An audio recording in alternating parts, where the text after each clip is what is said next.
Olá a todos! Estamos dando início a mais um estudo aqui no canal da Igreja Luterana de Interlagos, o nosso projeto A Bíblia ao longo do ano.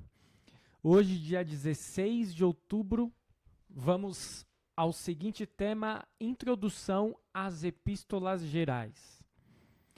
Eu sei que talvez aqui vai gerar muitas dúvidas e questionamentos. Por que a gente não vai continuar, depois de Atos, no texto da carta de Paulo aos Romanos? E, mais uma vez, eu preciso ressaltar que nós estamos seguindo a Bíblia ao longo do ano em uma ordem, que é a ordem cronológica, e não a ordem de disposição dos livros que estão na Bíblia, correto? Claro que isso tinha muito mais a ver, ou fazia bem mais sentido lá no Antigo Testamento, porque no Novo Testamento as diferenças de tempo não são tão significativas. Por isso, não se perturbe, a gente vai conseguir ter uma lógica e um entendimento das cartas, só não vai seguir naquela sequência que os livros bíblicos estão dispostos. Por que primeiro nós vamos estudar as epístolas gerais, mas na verdade nós vamos fazer uma introdução às epístolas gerais porque amanhã nós vamos estudar a carta de Tiago, que é uma carta, que é uma epístola geral. Mas nós não vamos estudar todas as cartas gerais para depois estudar as paulinas. Nós vamos estudar essa de Tiago e depois nós já vamos para uma paulina, porque a gente está tentando seguir esse período cronológico, que não é tão preciso, que não é tão certo, e aí a gente tem essas dúvidas. Mas vai ser deste modo, foi o que nós escolhemos desde o início, e assim nós seguiremos. As cartas gerais, então, além de Tiago, que eu já falei, são as seguintes: Hebreus, 1ª e 2ª de Pedro, 1ª, 2ª e 3ª de João e Judas. Estas são as cartas gerais. Então, 1, 2, 3, 4, 5, 6, 7, 8 cartas. Por que elas são denominadas deste modo, de epístolas gerais, de cartas gerais? Estas cartas foram assim chamadas por não terem sido endereçadas a igrejas em particular ou pessoas individuais, mas senão a todas as igrejas, pelo menos um grupo maior delas. Elas são destinadas para resolver um problema de heresia, confirmar a fé ou incentivar os cristãos de uma época a resistirem fielmente às perseguições. À medida que o movimento cristão foi crescendo e se espalhando além das fronteiras da Palestina e em distâncias geográficas cada vez maiores, introduziu-se o uso de cartas. É claro que não havia correio naquela época e essas cartas eram levadas por emissários, por pessoas conhecidas de determinadas igrejas, de determinadas cidades e assim por diante. O fundo político é que o governo romano se mostrou tolerante com a nova religião, o cristianismo, e a mesma se mostrava submissa às autoridades constituídas, mas estava em pé de igualdade com o judaísmo. E no final dos anos 60, a situação muda por conta da notável distinção dos cristãos para com o judaísmo e pelo severo clima de animosidade causado por esse último.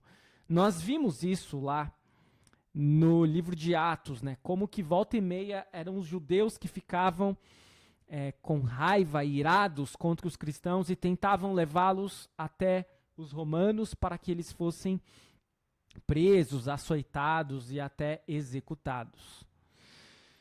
Sobre as epístolas gerais ainda, elas mencionam os destinatários em termos gerais e não relacionados com uma localidade específica, como nós vimos, exceto em 2º e 3º João.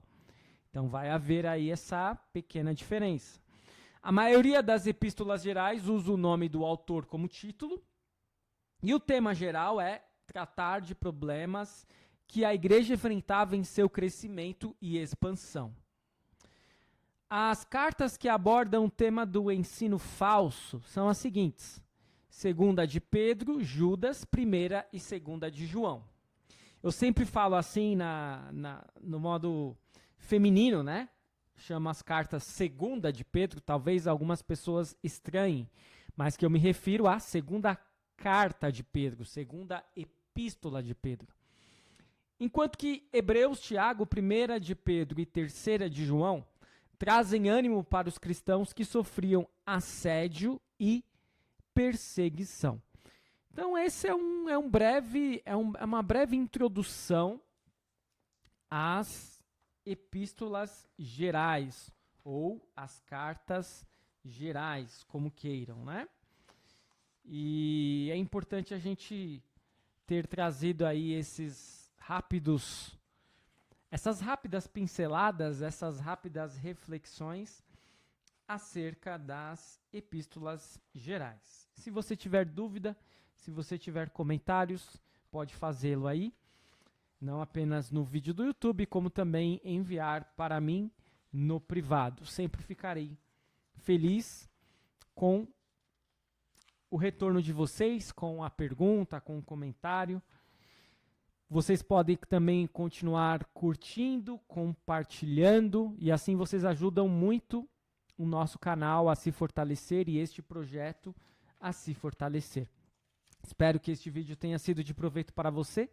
Continue seguindo o nosso canal, continue seguindo o projeto A Bíblia ao longo do ano, e amanhã retornaremos com o estudo da primeira carta geral, da primeira epístola geral, que é exatamente a epístola de Tiago, a epístola de Tiago. Mas, ainda rapidamente aqui, finalizando um pouquinho, eu consegui encontrar no Manual da Sociedade Bíblica falando o seguinte a respeito de epístolas de outros apóstolos. Primeira de Pedro foi escrita a cristãos dispersos que viviam em 5 distritos provinciais da Ásia Menor e estavam sendo ameaçados de perseguição. Pedro queria incentivá-los com o exemplo de Jesus e com a lembrança de sua vitória na cruz que nos trouxe a salvação. Segunda de Pedro, supostamente foi enviada ao mesmo grupo de leitores, mas dessa vez Pedro adverte contra determinados ensinamentos falsos que promoviam a imoralidade. E assim por diante, ele vai trazendo aqui comentários a respeito de cada epístola geral, mas eu já vou fechar por aqui, porque aí quando nós formos estudar, foi só para dar um gostinho, quando a gente for estudar cada epístola, com certeza eu vou trazer mais uma vez este comentário introdutório, não apenas da Sociedade Bíblica, como também o meu próprio comentário. E eu espero que vocês tenham tido proveito com este vídeo, continue seguindo o nosso canal e até o nosso próximo vídeo.